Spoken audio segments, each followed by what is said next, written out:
you're not alone. If you need someone to talk to today, please contact Crisis Services Canada by either calling them at 1-833-456-4566 all hours of the day. Or you can text them at 45645 at 4 p.m. to 12 a.m. Eastern Standard Time. Remember, you're not alone, and Crisis Services Canada is here to help. The FHN network is sponsored in part by Hoddle Services. If you're looking for a disc jockey, karaoke host, video jockey to videographer, our company can help.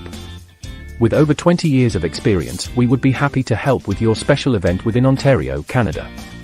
You can contact us at 226-988-2895 or visit us at our website at hoddleservices.vpweb.ca. That's HODDLE Services. We look forward to hearing from you and helping with your special event.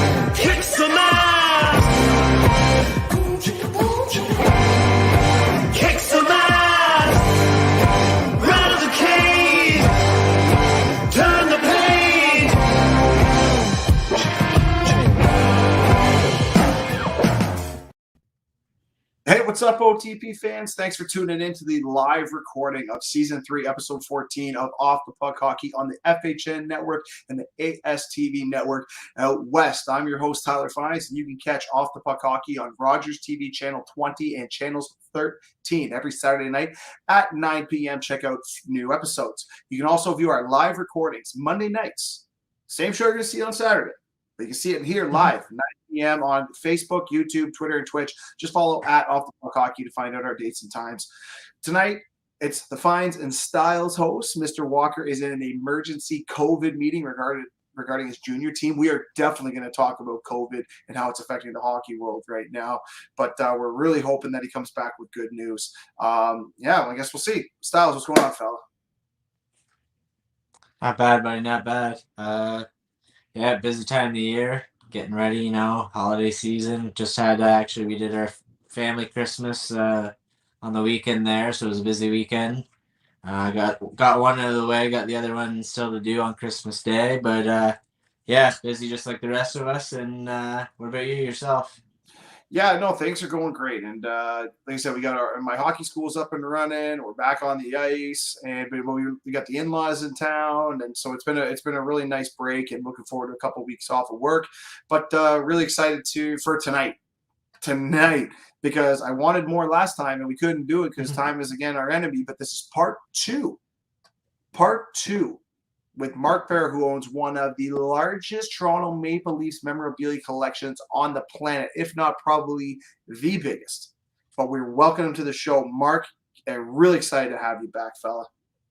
Findsy Styles, it's a pleasure to be here, man. I'm really, really liking that intro music. I'm a sports radio guy, so for me to be bobbing my head, you grab my attention. That's pretty sweet. I like it. Well, shouts to Marty Zylstra. It's our boy Adam Styles hooked up the connection to our man out west. He made this song. We were the first people to have it. Then another podcast picked it up, and then it was on to CBC, and he was featured on Hockey Night in Canada. So really exciting time for Marty. And just made a brand new Christmas jingle on Spotify. So make sure you check while you're looking up Off the Puck Hockey for downloads. You can also look at Marty Zylstra and check his new Christmas song out. It's awesome.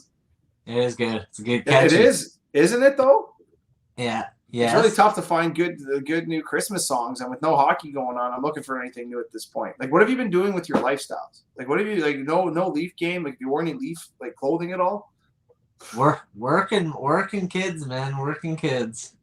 That's all I got time for. Yeah. Chores. Chores. Yeah, life of a dad. What about you, Mark? What have you been doing with your time? You're not as short of Toronto Maple Leaf stuff, so I'm sure you got lots of things to keep you occupied. Yeah, you know what? A lot on the go right now. Work has just got me crazy. As we talked before, I'm in the fire protection industry, and just getting back, trying to stay on top of things. It's been something that it's definitely a challenge to stay on. Entering suites and making sure my guys are staying safe, and I love my guys. I'm the luckiest guy in the world to have the employees that I do, and I never take it for granted. But enjoying some hockey while we can. Definitely. Slow start to the season for the Buds, but is there anybody hotter in the National Hockey League than the boy right behind me? It's kind of a shame that things are getting shut down, and after he's on the tear, I'm almost thinking that maybe they were shutting the league down to prevent him from catching Leo there, who gave a 12 to 13 goal lead to, and now he's narrowed it down to 5. So I'm almost wondering if maybe it's the Austin effect that shut the league down. Might be. Hey, honorable mention, Alex Ovechkin, leading the league in points on the shutdown. 36 years old, absolute menace on the ice. Looks like he's 45, but he's absolutely dominating the league right now. And good to see that too. I'm not gonna lie to you, I thought there was gonna be a downturn, but looks like the break was really good for him, and he was able to get healthy. And obviously, he's practicing with his kids all the time. Those videos are so goddamn cute. Oh yeah, they are. Yeah, there'll be some prodigies, those guys. Well, how about the Woods? Well, before, right? It's amazing when you watch the two of them and the similarities and how they're known to score their goals, but how each one of them has had to adjust because were becoming way too predictable. So when you watch a guy like Ovechkin, who's he's set up in that one side for that's been his been his name trademark since day one, and Matthews was taking a liking to that a lot. But now you're seeing both of them because they're partly to do with their line mates too, right? It becomes a lot more predictable. So when they're, when you have a guy and listen, I love Marner, but he's not a finish type guy. So it's a lot more predictable who they're trying to get the puck to. And it's been great watching these teams and changing up and really involving the bumper and passing the puck around. It's definitely a threat. You think 60 is possible, Mark? I think anything's possible right now with these, especially with these two guys going the way that they are. I think I definitely think at some point over the next couple seasons here, remember, and you guys know with hockey, it's all about consistency. It's about that routine and staying in that daily routine. And when you think about it, Matthews, actually, I've got a couple gloves I'll show you in a little bit, but Matthews going into last year with the wrist issues that continued to the beginning of this season. Yeah. And then the shutdown and the isolation and no fans and no family, even though he's not married, but not seeing his parents and stuff. It has to take its toll because this sport, as much as anything, is all about routine. Your daily routine is, for a lot of these guys is so pinpoint similar, right? Absolutely. Yeah. I got two quick shout outs before we get right into it with Mark here. First shout out to John Daly, aka Santa Claus. That was the best golf I've ever seen. That was crazy. Him and Woods are going right at it with their kids. I think that's the best tournament. I think that's such a cool thing to watch. Yes. I think it's so good. And the next shout out is just to Mark himself, because that's probably the best Leaf sweater I've seen. It is. I'm telling you, dude. Like, I love that sweater. It's basic, it's easy, and I love white sweaters. So like, I can only wear it once, because if I wear it once, it's not coming back again. Because I'm probably going to drip ketchup, mustard, red wine, rum and coke. It's already got a stain on you. And if you're trying to get into my clothing already, man, you're cute, but we're not going there, all right? But I do love that sweater. I'm just saying. So. I appreciate it. I'll see if I can find any for you guys. How's that? I'll see if I got some beautiful. Yeah, I love it. But you got to wear them. You can't be, it makes me look better. Definitely make you guys look better too. Oh, I'm definitely gonna wear it. So last time we were here, Mark, we kind of were talking about Bill Barocco. We kind of went all over the place, and I kind of wanted tonight one of those places where I just wanted you to kind of lead us like into the world of the Leafs and kind of how the stories that you want to tell, or something maybe you've come along the line that think needs to be told, things like that. So, where do you want to start in your room? Where were we last time? Well, I mean, I've made some changes since you guys were here, and some other additions, and okay. we can certainly do the walk around. I know you guys want to know a little bit more about me and the craziness that got into this. growing up in 1983, I got to watch my first hockey game, and it was Toronto Maple Leafs against the Chicago Blackhawks. It was a 10-8 final score. And during that game, Tony Esposito, who we just lost, we lost him, had taken a penalty shot, faced a penalty shot against Greg Terrion, who scored on that goal. And Terrion was a bit of a plugger. He was a hardworking guy who, really earned his paycheck. And that moment, I really took a liking to Greg Terrion. He became my first favorite hockey player.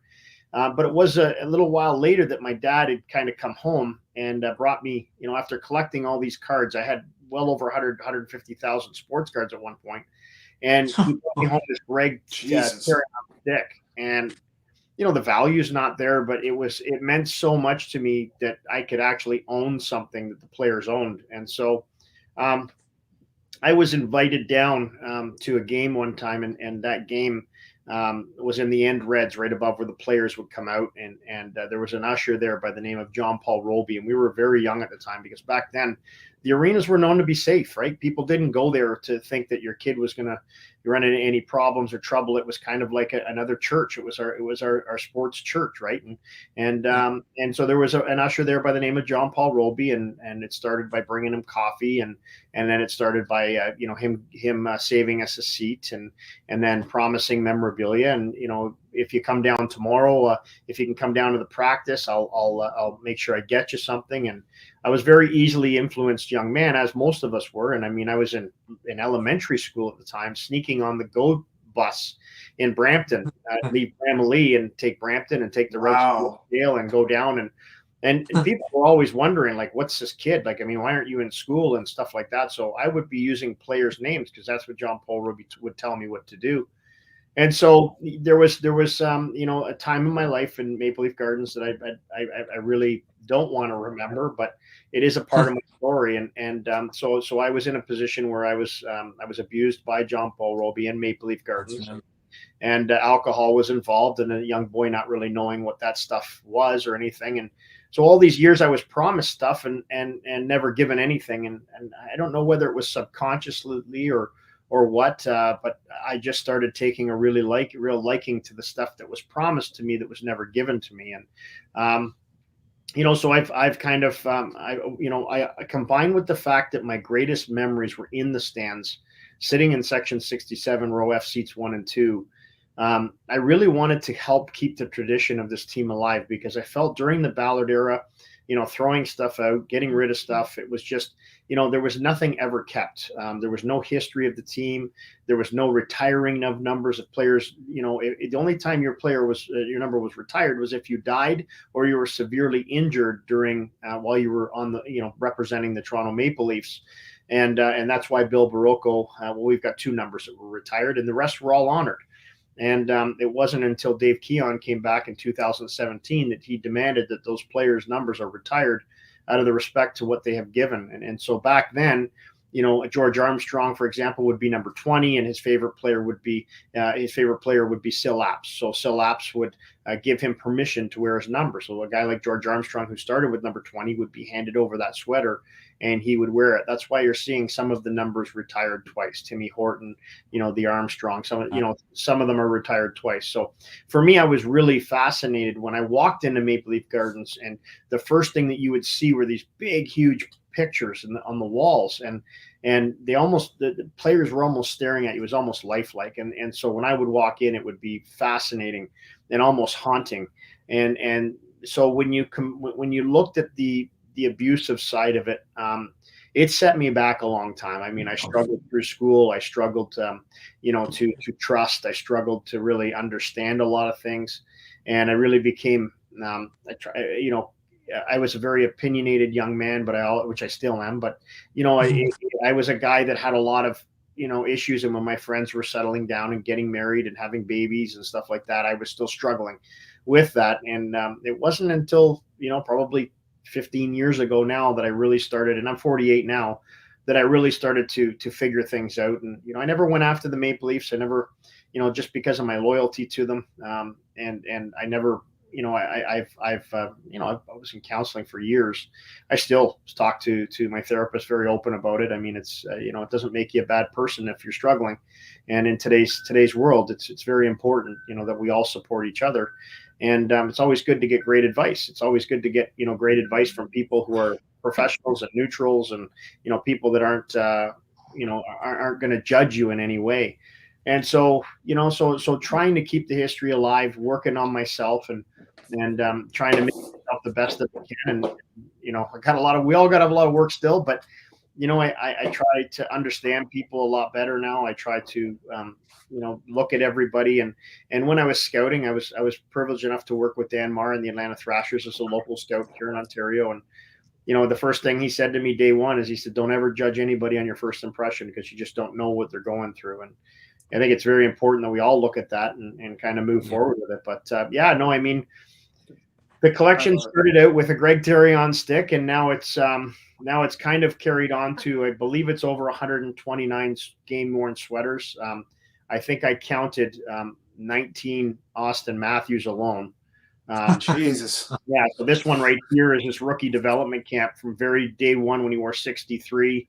And they gave him crap. Everyone was like, "What number is that?" Well, yeah, because it was assigned to you, right? And so from there, he would go from this right to, these are his 2 rookie development, to the ones behind. You're going to like this. This is a snow brush that is a Pappy Austin Matthews game use stick. No. Oh, man. Isn't that cool? That's crazy. Brandon Marsh and the boys down at Real Sports, because I thought that was phenomenal. And here's something that's going to even top it. So the top part of this stick, right? The top part of the stick, which is this right here, right? It's my new beer bottle opener. Isn't that cool? See, like, so when you guys come over, right? COVID free, not touching any bottles or nothing. Yeah. And that's unbelievable. Say you love it. Shaft, I guess, if that's what you're, That's it. I love it. Love I love it. So how often do people get a hold of you, Mark? They like to offer you stuff or to say, "Hey, I've got something for you." Like, do you get DMs? Like, is it like, how does that system work? Well, because I don't sell anything, and I try to either trade or whatever, the purpose of this isn't to flip. The purpose of this is to literally keep the story alive. I'd love to raise awareness for boys that have been sexually abused. Again, if I'm a girl and I'm abused, everybody feels sorry for you. There's 200, 300 doctors tomorrow that'll line up to talk to you. But if you're a boy that's been abused, you're very limited, and it's still limited like that. And as much as I'm so proud of the women for getting the recognition that they deserve and being treated equally and everything like that, I'm very, very proud of that. There's still some angles on the men's side that needs some definite work. And one of them is, being abused. If you tell anybody that, I've had my own family members tell me that I was lying or I was making it up. But I mean, I didn't gain anything out of it. I haven't gained a single thing. Anything here has either been paid for, traded, a couple smaller things given, but nothing, nothing that would be worth me making something like that up. And so for me, it's, it's my story. And I was really sad when I saw the Leafs history and the fact that it wasn't being kept the way that I wanted.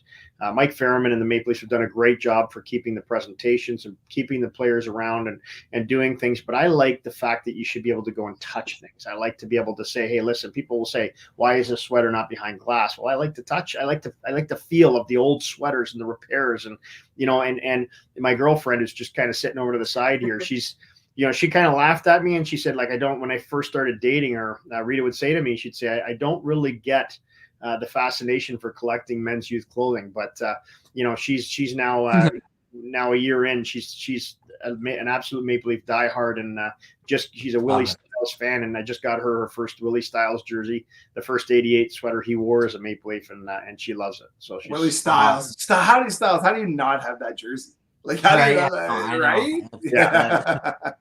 I do need that one. I need that to add to my collection as well. Yeah, and you said you made some changes to the shop and things like that. Did you change, like, you just get new pieces in, or did you rearrange? Like, I've done some rearranging. We're going to go for a little walk. Actually, I'm going to show you a couple of things I just picked up last night, which are really cool. And I like that chair. That's way better than mine. Oh yeah. Or mine. Yeah, well, you're in a place that I never know where you're going to be, dude. You're like, where's Waldo when it comes to, like, locations? Yeah. So we know that Matthews had that beauty game against Colorado, December 1st, where he scored the hat trick. Mm-hmm. And so these are the gloves that he wore during that hat trick. And it's really cool. Like we talked about last time, you can see the little hearts, the little emblems that he draws. Oh, yeah. So when you're collecting, the best thing you could try and do is photo match something, which is when you find pictures with the exact, like drawing in the exact spot. What makes it really cool is that in the collecting, especially when it comes to pucks, you don't find hat tricks because you don't find hat trick pucks because the players keep them, right? The players keep them. They never want to release them. And so when he scored his first game with the 4 goals, I've got the helmet and the pads, but his pants from that game, but I don't have any of the pucks. He kept them all, obviously. And then his second hat trick, I actually got the goals 1 and 2. He kept goal 3. And what was really cool is that for the first time that anybody through the Maple Leafs organization knows is that these are the 3 goal pucks from that hat trick against wow. So to have the 3 goal pucks it's unheard of. And then that's rare. And then to have the gloves that he did it with. And then to top it all off, we have the stick that he scored them with. Oh my God. Everything. And No way. And the team actually wrote right on there. Let me turn this around, see if you Merry Christmas. Yeah, the team trainers actually wrote right on there. Versus Colorado. Nice. So yeah, so it's pretty cool, and that's all right from the team and photo matched and stuff. And let me see if I got something else pretty cool here. That's crazy. That's nuts. How do you get that? I need better friends. That's what I need. That's my problem. I don't know. I obviously don't have good enough friends. No one I know you don't like him, but he might be winning a Stanley Cup with Carolina. This is Freddie's mask from when he. No way. Yeah, when he moved. That's a sick one. Yeah, it makes me really good looking, doesn't it? Yeah, 100%. I know. Yeah, it is. That's beautiful. That is so cool. I got a massive bucket, so it fairly fits in there. But it's really cool when you look at some of the details and stuff in it. It's that's so cool. That is pretty cool. So we got that. And did you want me to? What do you want me to do? Feed a little bit of Matthews, or do you want to go for a walk around the whole? See the here, so I want to see take us for a walk, but I want to know something. This is kind of, I don't know if you'll have the answer to this.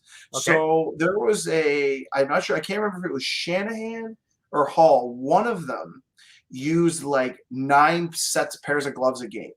It was like every 4 minutes or so they would go back and he'd have a new pair of gloves, new pair of gloves, or whatever the case is. You know, do you have like an insight to like this Matthews or Martin use like 3 or 4 sets of gloves? Like, you know, I don't know if you know that or not. Yeah, so I know Matthews uses 2 sets on average, and I know that in the hat trick game he used 2 sets. This is the second set that he scored with the hat trick.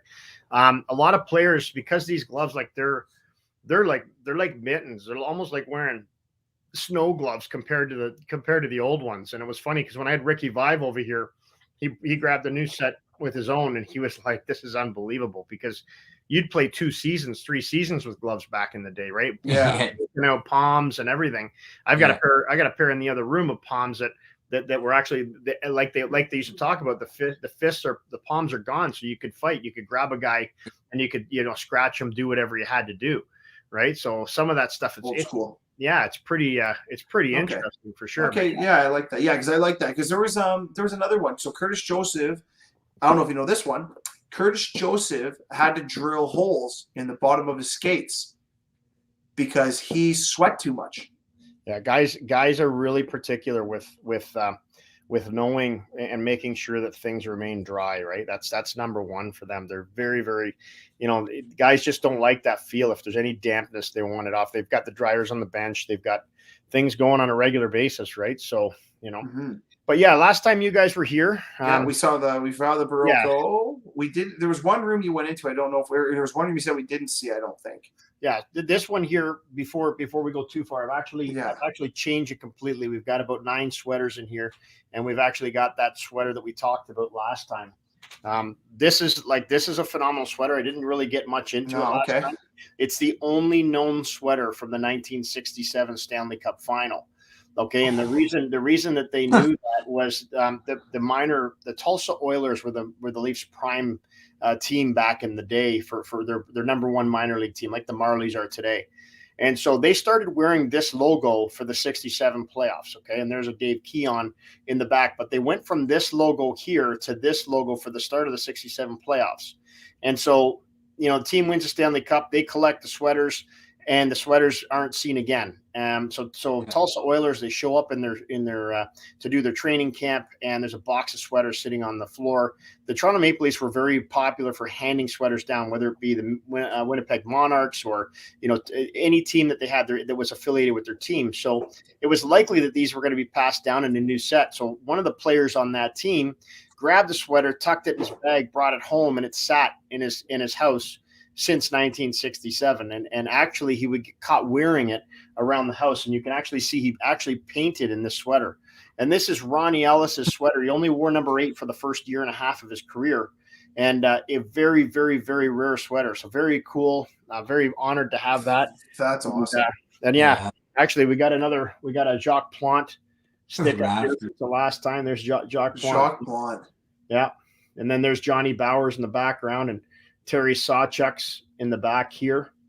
And then this is Turk Broda. And I think if I could have hung out with any guy, it would have been Turk Broda, man. That guy could drink, eat pancakes, do whatever he wanted to, and then go out for 30 stops, right? So, yeah, this is the room that we were kind of starting to get into last time. Yeah. And these are 2 flags that hung in Maple Leaf Gardens the night it opened in 1931. Very, very rare. And then we've got one of the turnstiles. It's a little bit messy in here because I'm doing some changing around. These are pants from right back in the 1930s. And there's the flag from the night the Gardens opened in 1931. It's still all wrapped up. And then over here, we've got some of the original drawings. This is the original drawing from the sign in front of Maple Leaf Gardens. Okay, it would say Maple Leaf Gardens right in front. And so so these are a bunch of the original ones. And D.H. Morris, who was very popular for doing a lot of the architectural drawings and stuff like that, is actually the father of Paul Morris. Do you guys remember the name Paul Morris? Yeah. Right. Yep. The last minute of play in this period. Yeah. Voice for many, many, many years. And so, this is actually Mitch's sweater. Came right from his family.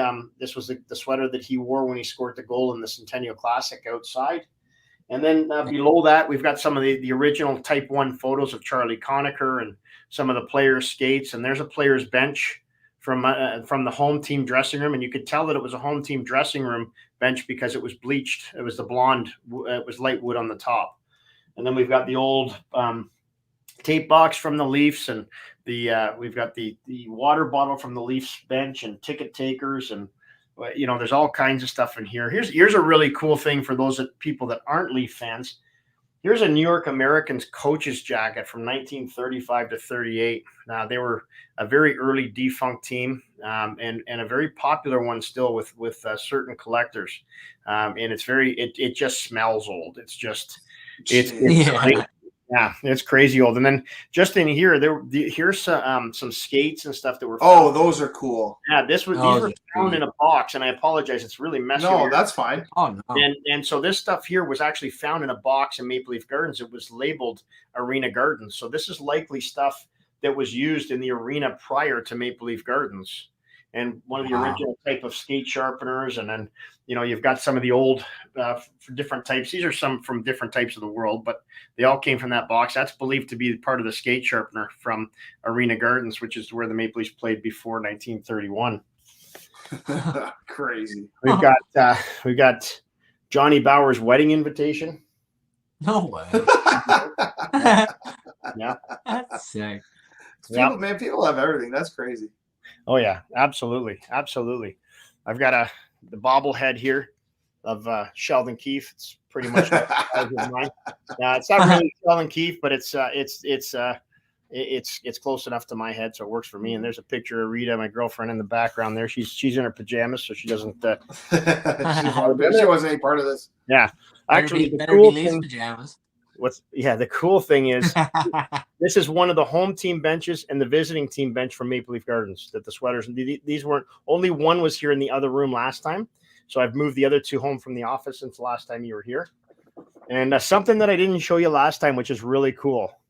Wendell's rookie card made out of license plates. So Rita had that made by a guy in the States, and he did a phenomenal job on it. Really, really cool job. Wow. Really creative. I'm really proud of that. I'm actually scheduled to play at Maple Leaf Gardens with Wendell on January 1st, providing things don't get shut down. So that's No way. Oh, really? that'd be cool. Yeah, that's going to be a dream. And we did a video like this last week, and he was blown out. Like, he seemed to be really impressed with it anyways. But yeah, there's a barber chair from Maple Leaf Gardens Wow. that the players would have to get their hair cut. Connie Smythe, being a military guy, he demanded the players had their beards cut, like no facial hair, and their hair cut. So everybody and anybody, and you can imagine the conversations we have in our barber chair. Like, let's talk about some of the legends, right? And so what they talked about, and so there's lots of little documents and lots of stuff, and we didn't really get to show you much of this stuff last time. These are Stanley Cup trophies here, Donnie Simmons. Yeah, so these were given out to players. So when players won the cup, that's what they would be given out. So we've got Don Simmons, we've got 1961-62, we've got the 64 cup and the 67 cup there. And then we've got Ted Kennedy's cup that was given to him in 1947-48. And then we've got some of the cigar boxes. There's Don Simmons, and there's Bobby Bonds from 1964 right here. And then you've got Ted Kennedy's from 1951. I know Darcy Tucker's been trying to buy that one off me. And then there's Bill Barocco's famous ring right here. That was the ring that he never got to see. So actually it was really cool because last year Rita and I got to take the sweater and the goal puck back to his grave and introduce him to the ring that he never got to see. Right. So that's kind of cool. There's two of Foster Hewitt's microphones that he used to call games back in the early days of TV and radio. That came right from the family, along with a flask that inscribed down on the farm. He must have been doing some promotion work in 1927. He used to carry it in his jacket and drink from it during Hockey Night in Canada broadcasts. That's crazy. No, that's just amazing, man. I just can't believe all the stuff that you're able to accumulate and keep the spirit alive, and especially the stories. Like, where do you find the time to get the stories? Like, that's, it's one thing to get the item. It's another thing to be able to bank the story and then communicate it. Like, where's the storytelling come from? Well, we talked about my big head before, right? Lots of room to store lots of stories, right? But Bob McKenzie head. Yeah, that's where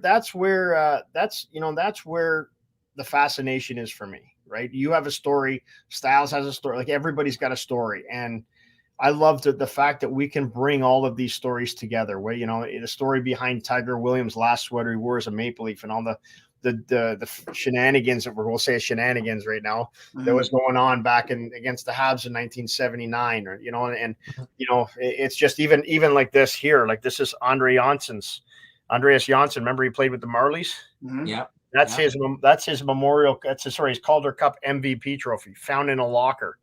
He didn't want it.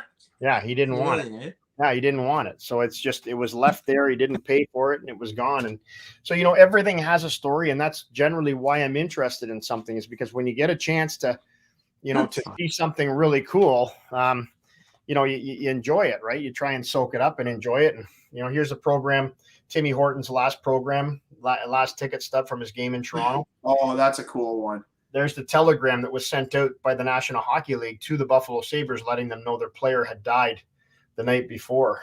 And oh, damn. Yeah. No way. And that's a crazy one. And Timmy Horton owned a hamburger shop before he owned the donut shops. And this is one of the cups that was cut, and that's signed by Tim. Oh, that's cool. Yeah. That's that's intriguing to me. I think that's a cool piece to have. I think there's be someone out there in the franchise that'd be like, yeah, I'm going to spend some money on this thing. Oh yeah. Oh yeah. Hey, it must be good to know that if everything always goes to crap, that you can always sell this stuff and you'd be a millionaire. I know it's not about the money, but this is new too. I didn't have this up last time. I had the other one up, which is over here now. Yeah. This is the 1931 team, the very first team in Maple Leaf Gardens, and these are the pictures I told you about when I walked in. They were almost like they were staring at you and looking at you. And here's another one. So this is the other one I had at my office for quite some time. And this is the 1962-63 Stanley Cup champion team. Oh, beautiful. You can see that, and you can see Harold Ballard in his innocent-looking days and Punch. He's a beauty. Probably one of the most hated coaches in history, but one of the most successful at the same time. And like it's just it literally goes on and on. Like there's tons. Here's a stick that was used in the Maple Leafs' longest game, and what was the NHL's longest game back in 1933. It went 104 minutes of overtime before Ken Doherty scored the game-winning goal at 1-0 to give the Leafs the win. And this is signed by all the Boston Bruins on one side and all the Maple Leafs on the other, and it's inscribed longest game. We believe that this is a game-used stick that somebody's just chopped down based on the quality of stick, based on the tape, everything like that. We just haven't had a chance to get enough work done on it yet. And then below that, right here, this is you got Connie Smythe as a young kid. There's Conn Smythe as a young kid before he'd even know. I don't know if you can see it that clearly. Yeah, it's quite the glare. But anyways, before in 1915, before he would even have any dream of owning the Maple Leafs or helping to bring the Maple Leafs to town, and then we got the Big E's gloves. Eric Lindros only played here for a short time, and beautiful, nice. And then there's some of the original team pictures. These are all original photos. That's the first Stanley Cup team, 1918-19. Wow. And then behind there, I don't know if you can see it all that good. I don't know if I can get in there. There's the St. Pat's, the two St. Pat's teams. Have you guys ever heard of Spinner Spencer? No. Okay, so you got to check this story out. So here's a Brian Spinner Spencer goal puck. Okay, very, very hard to find. So Spinner Spencer plays his first game for the Toronto Maple Leafs. His dad lives out in, I think it's Vancouver, and goes to the Vancouver CBC and says, my son's playing his first National Hockey League game. I need you to put it on. They don't. So he drives down to the station with a gun. Gets into with police, shoots a cop in the leg. Okay, and his dad gets shot dead right at the time. Damn! NHL game. Then years later, he gets arrested for murder for shooting a guy that he believed, I guess, or a guy that was known to hang out with the girl that he was dating. So I guess she was a prostitute or whatnot. And then he got off. Ballard and a bunch of the guys, Bobby Bond, a bunch of them actually helped bail him out. He got out. That he was actually found innocent, and then just a few years later, he was found dead in a drug deal that was gone bad. So it's kind of wow. Yeah, if you get a chance to look it up, there's actually some movies on it and stuff. It's kind of cool. What was his name again? Wow. Brian Spinner Spencer. Brian Spinner Spencer. Yeah. Did I show you right there nameplate the last time? Homework. I think I showed you a little bit about this nameplate, right? Yeah, you showed me the nameplate. I think you did an Instagram thing about it too, which is great. I did. Yeah, and anybody that wants to follow me on Instagram is Toronto Maple Leaf Guy. I'm trying to post some stuff on there every time we get a chance. And good for you. There's Ricky Vive's 50-goal stick. Yeah, and he had actually given all three of them to the Hall of Fame. His first 50-goal, second and third. And then when he thought that he was loaning it to them, so he actually had to sign an agreement with them not to take 50-goal sticks number 2 and 3 to get that one back. So that one sits here. Very proud to have that, along with his. I've got his puck in the background from his first NHL hat trick, from his record when he when he beat Frank Mahovlich's record with his 49th goal in the season. His first 50 goals, his second 50 goal, and his third 50-goal puck. Oh, wow. Yeah. There's a banner on the ground that I just can't find wall space for right now.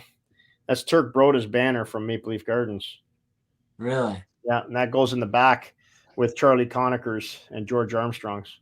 And then I got a couple new things in the net. There's Felix Potvin's when they wore the 31 Heritage game in November 2nd of 96. That's my guy. Look at the gear, man. Look at the gear. Just crazy. Yeah. Look at all that. Wow. There's Soup's glove and catcher. We just actually added the blocker today. Johnny Bauer's personal license plate over here, but yeah, just adding a little Soup in here, man. We're loving that guy. He's the real deal. I love it. And I made note of it, okay, because as we look below, when you look down here, one of the guys that he reminds me of, now obviously he hasn't had the same success or longevity in a career, but I did, if you were checking out my Instagram, I posted the glove last week and I said, he hasn't won yet, but he reminds me of someone in the way that his humble personality and the way that he never takes credit. He always passes it on. And the other gentleman that would be known to do that, and let's just hope that he manages to have some sort of the luck, is Johnny Bauer. And you look at Johnny Bauer and how humble he was and how he never took credit and thanked everybody and how old he was when he started before he got his chance. Remember, he was the second oldest player in the Maple Leafs right when he started.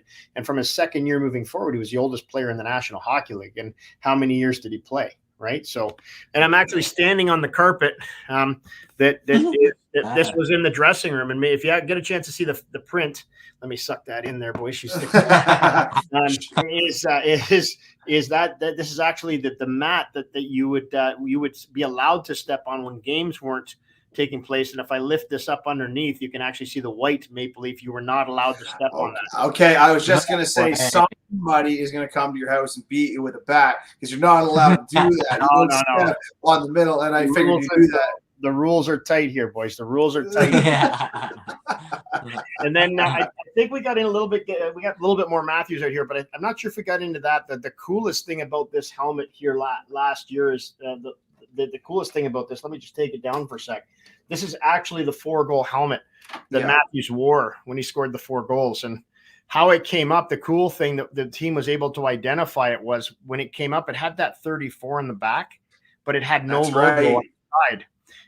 Lou Lamoriello was so cheap that he actually made the trainers peel that logo off to put on the new helmets. But you see, Matthews would only use his style for his very first few games in the National Hockey League.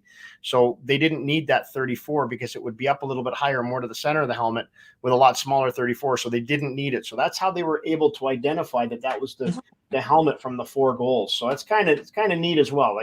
And again, that's the stories, right? It's all about the stories. Exactly. Yeah. It's what makes it for me, right? At the end of the day, it's really, it is what it is, right? And so, that's what I like about it, For sure. Well, you know what, Mark, let's, I want to listen, the collection's unbelievable. And I know Styles and I were talking off air a little bit about this Leafs team and kind of what we can accomplish. And, you've got a lot of history. I don't know what your background is in knowing the statistics of the teams or whatever the case is. And if you do know them, you're going to definitely help me out. But, is this a team currently that has past Stanley Cup characteristics? No, they're not just good, but they scream, we can actually do this. Well, I mean, when we look at the way this team has been constructed in past years, and when you look at the true winners, when you look at the Sidney Crosbys, when you look at the Ovechkins, when you look at the Gretzkys and all these players that came into the league, they didn't win year 1. And a lot of them, most of them didn't win year 2, 3, or 4 either. It took them a while to learn how to win. I mean, I was just having a discussion with a guy today, and, Austin Matthews is now getting more minutes. Of course he was, because he had to learn how to be a centerman and the responsibilities that it takes to become that. You have a lot more responsibilities as a centerman than you do any position, the wings especially. And so, he had to learn. Mitch Marner's had to learn. Willie Styles, I mean, that kid's come a long way.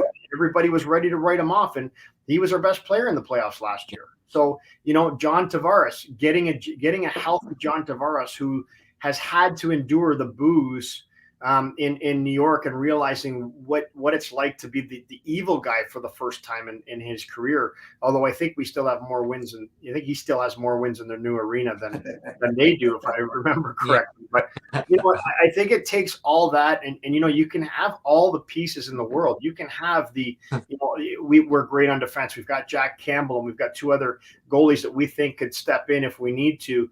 And Mrazek and our young kid that played, heads over, played very well for the most part. Wow. Yeah. And then you look at the depth that we've got in the Casas and all those guys that we've picked up. They're great additions, but it's the character that's developed and the shame that they've had to endure year after year. And everybody says, oh, they're soft. They're not soft. Those guys want to win as bad as anybody does, but they have to learn. And that's where, that's where it's coming from. And so I think that they do. I definitely think that this team has the coach that has groomed himself along, that has the team that's groomed himself along. And what I really, really like about this group, and keep in mind, they had a couple of defensive lapses during a few of their games there where they were giving up 4 or 5 goals. But every team, find me a team that's won a Stanley Cup that hasn't had that during the season. Nobody's perfect. But what I like is their commitment to their own zone, their commitment to being on the right side of the puck, their commitment to making sure that they're taking away lanes and that they're taking care of their own end before their best defense is generating great offense. Look at Morgan Reilly. I mean, he's playing phenomenal. I mean, you're looking at Liljegren stepping in, and people look at him and people thought he was a write-off. And here's a guy that, he's kind of following in a Brody's footsteps. Have you ever heard Brody's name mentioned, period? You don't, because he's so sound in his own zone. It's almost like the old referee factor, right? When you don't hear from him, it usually means he's doing a good game. You hear about him, it means he's doing a good game. And the old factor is, show me a good defense, I'll show you a good goaltender. Show me a good goaltender, I'll show you a good coach. And all those are in line right now, and that it all starts with the forwards being committed. And you know what? And I like the fact that Matthews isn't standing in that spot. I like that he's getting dirty. He's unpredictable. The whole power play is unpredictable. It's hard to set up. And you know where I saw it first? I was in the playoffs in Boston, and I was listening, and I was right 4 rows up from the ice, and I found it unbelievable how the communication level with the Boston Bruins when they played the Leafs in those series, it was pinpoint perfect. Before every puck was dropped, they would have a conversation about what was going on, and we're seeing that with this team. If you watch their level of communication and knowing what they're doing, it's by far the best prepared team so far, knock on wood, right, that we've seen. So let's see how it goes. I've never had Styles. Have you ever had seats that close to the game, like behind that, like coaches that close? Because you go to games you love going to games. Have you ever been that close, like an NHL? Yeah, I've been on the glass in Buffalo. My wife took me there, and we were right like on the glass. behind the coach's bench, not on the bench, like behind that No, bench not area. behind the benches. No. See, I've never been there either, and I was always curious, obviously being a coach, and I was kind of hoping Walker was here tonight, but he's on his emergency press conference or whatever. But he's got I was always intrigued to hear what the coaches are saying. Can I actually hear them being 4 rows back? Like, how can you, Mark, like when you're sitting that close, like what can you, like how clearly can you hear these guys talking?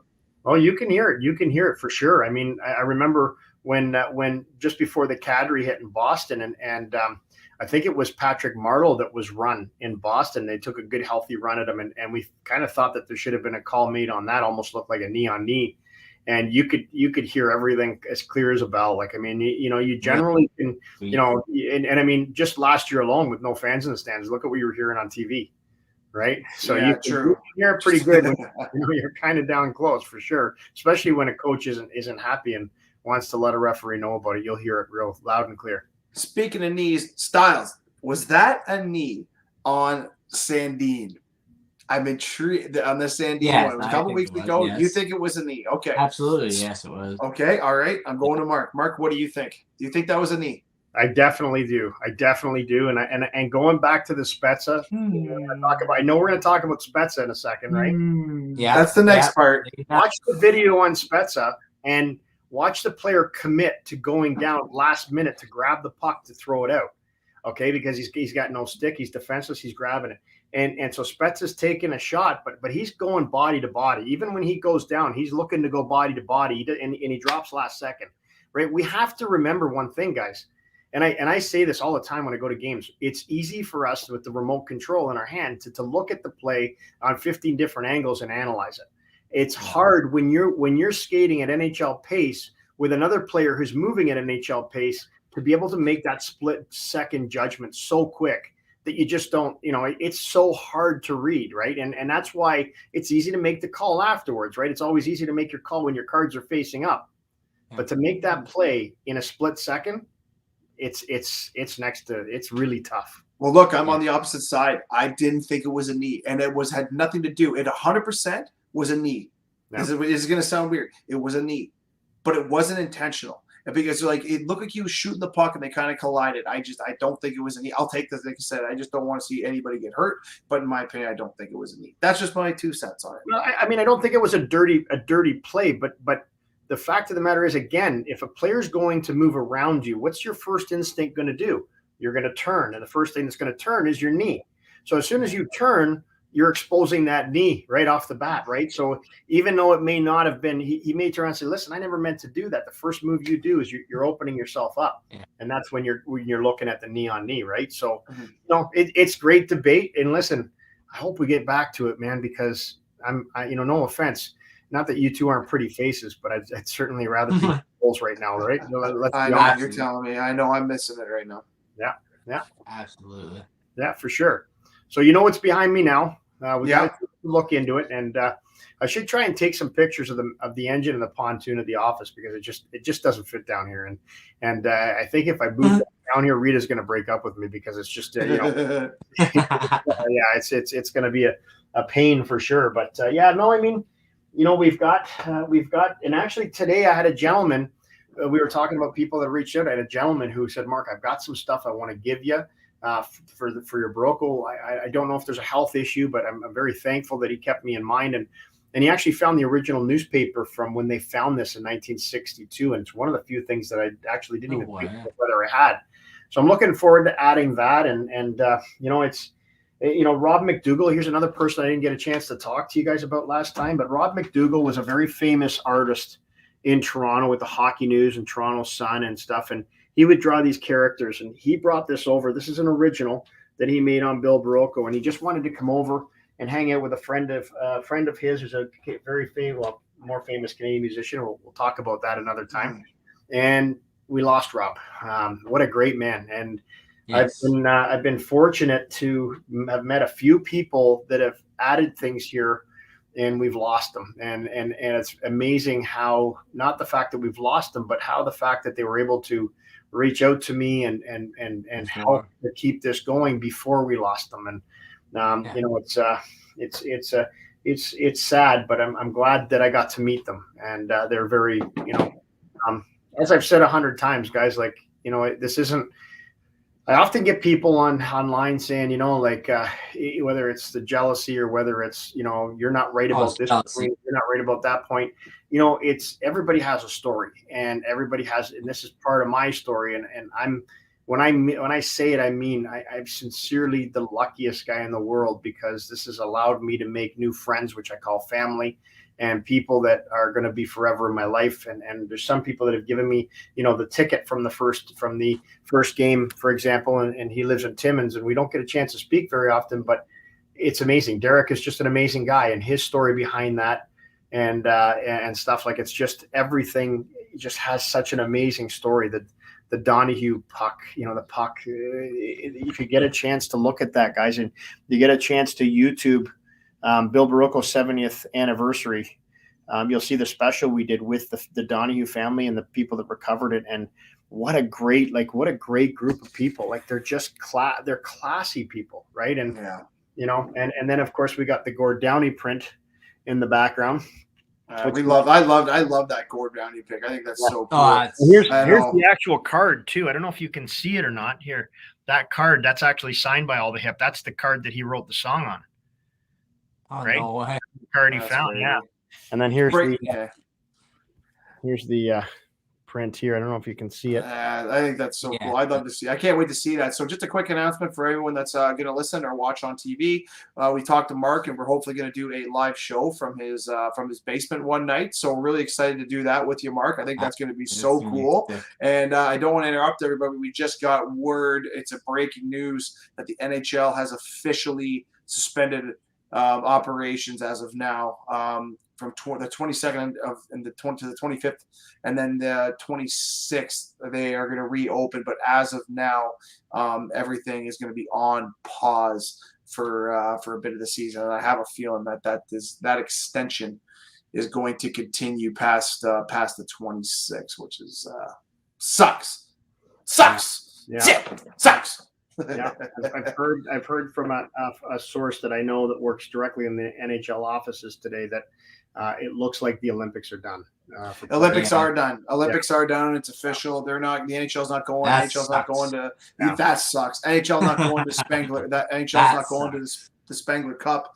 OHL, I can tell you, one of our guys that we know really well, he's at home. He's actually quarantining right now because he was part of the Sound Attack, and they're having issues with COVID, and there was some contact tracing, and so contact tracing is going rampant right now. But it's really sad right now. It's a really sad time, and like I said, for people that are either watching or going to listen to this, just know that we're going to be with you the whole way. Stay positive, start, like I said, grab a new hobby, do something, try to keep the faith. I know it was hard for me, and Mark, I understand that, again, I don't know how it's affecting your business or COVID. And, has it actually, good question, has it affected you guys at all? It's a different challenge, right? So, we're expected to do the same amount of work, but it's a totally different regulations, right? For us going in suite and doing in suite inspections and stuff. Some people want you to change gloves and footwear, like the booties every unit, and it's just a challenge, right? With people being home right now, fires are actually up over 50%, and so people are thinking they shouldn't have anybody in their suite checking things out, but what they don't realize is that it's still got to be done by law, right? So it's a lot of challenges, and then obviously with a lot of people still at home with CERB and people not coming off of it, it's trying to find good employees to work well with the group we've got. Yeah, it's a big one, the CERB. Yeah, absolutely. But hopefully when this is all done, it would be nice to be able to work with some of the former players and some more of them. I mean, we've had Mcdougall here, we've had Ronnie Ellis and Bobby Bond and Ricky Vive and Jim Gregory before we lost them, and so we've had quite a few. Jim McKenney. It'd be amazing. It'd be amazing to try and get a few of the players over here. Not for them to sign a bunch of stuff or anything like that. Maybe just sign my locker and come over and give me their approval, right? Have you thought about a guy like Steve Dangle or something like that? Have you ever thought about doing something like that where because I'm assuming, actually I don't want to assume, you probably watch every Leaf game religiously. Would that be something to consider? It's kind of like something that he's been doing. It's not like you don't have the history. Like, I think that would be a cool thing to be able to do a live show in your basement, kind of like a Wayne's World scenario when you're just sitting there watching hockey and all of a sudden something maybe come to your head, or if they're talking about something, or in between periods, you're the intermission guy that people come and see, as opposed to, just watching the regular Ron McLean. Like, you can go through your stories and pick one. I mean, like I said, you only got 10 minutes, right? Between periods, you can just easily grab one. Yeah. I guarantee there'd be a ton of people that might be interested in something like that. You ever thought about doing something like that? Yeah, I've been asked about doing it. I actually had a gentleman approach me not too long ago about trying to maybe do some type of, podcast or whatnot. And, the opportunity's there for sure. I'd definitely be interested in it. And I think it'd be something that, would have a lot of, hopefully have some interest. I think it would have value. I think really for me, it's more about the value. I don't know what you, Styles, like, what do you think? Like you're a Leaf fan. You're a Leaf fan. Like, I love Ron McLean, and the best of them, but there's only so many times I can rewatch the other games that I don't really care about in the scores. I can just go on my phone now. But if I want to learn about the true history of the game, there's very few people out there that I think can reiterate from a Toronto Maple Leafs fan perspective. There's not many guys that I can think of that could do it like you could. Yeah. On a game in, game out basis, even if it's just home games. I mean, at least that way you're not committed to 82 straight games. Yeah. No, it's definitely something that I'm very, very open to, and definitely something that I would have to know and learn a little bit more about and stuff. But like I said, I'm not opposed to anything, and doing it would have to be done the right way, and it would have to be done with something that that I think is definitely gonna try and succeed and do the best you can, right? Because I just don't think you put half-ass in anything, right? So what's the next step with the collection? Like, what are you looking for? Is there something new since we last spoke that you're looking for? No, you know what? I'm not in that mode. I don't really look for anything. It's going to have to be something that's going to have to take something off the wall and something that's going to really improve the story. But I think we're pretty much maxed out. I know I'm getting a look by Rita off to the side right now, but it's the goal for this would be at some point here is to find the forever home and move in there and have a barn with either a bit of a traveling exhibit or whatnot, and be able to bring it to places, but also have people come in, and maybe we can raise some money for charity. I think that would be great too. That's awesome. Well, you know what? Road Hockey to Cure Cancers next year. I haven't told Styles about this, but we are going to be entering a team into the Road Hockey to Cure Cancer next year. It's a big one. It's my dad. No one actually knows this. There's maybe my dad had leukemia. We are going to be entering a team next year, and it's going to be for my dad. No one knows that's happening, but it's going to happen, and we're going to do it next year.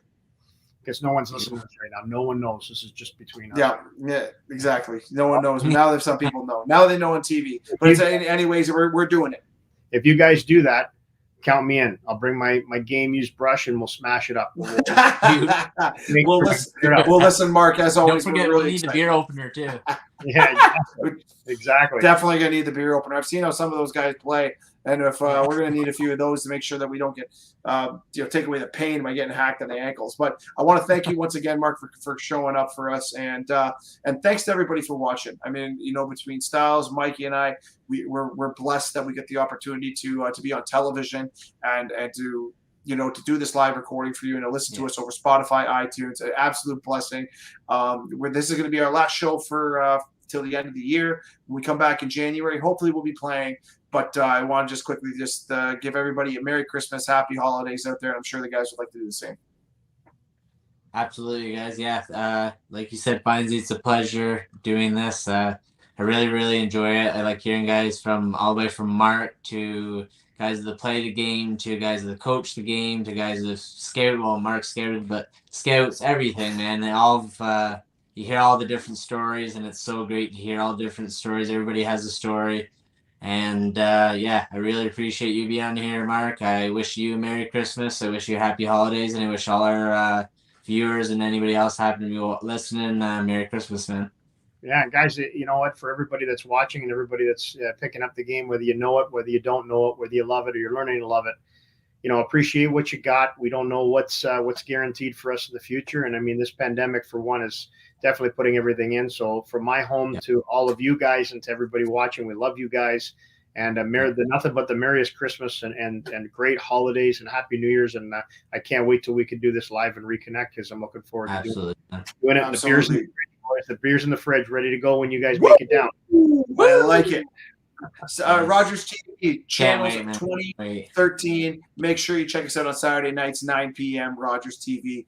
Make sure you follow us on Facebook, Twitter, Instagram, all those social media platforms. YouTube. Thanks again, Mark Fera, for joining us tonight. You can follow him on Toronto Maple Leaf Guy on Instagram. Check out all the social media pages. I'm your host, Tyler Fines, and with me, as always, my boy Adam Styles, Mikey Walker, our producer, Matt Huddle's in the background making magic happen, Marty Zylstra for providing that banging theme music. But this is Off the Puck, but we're out.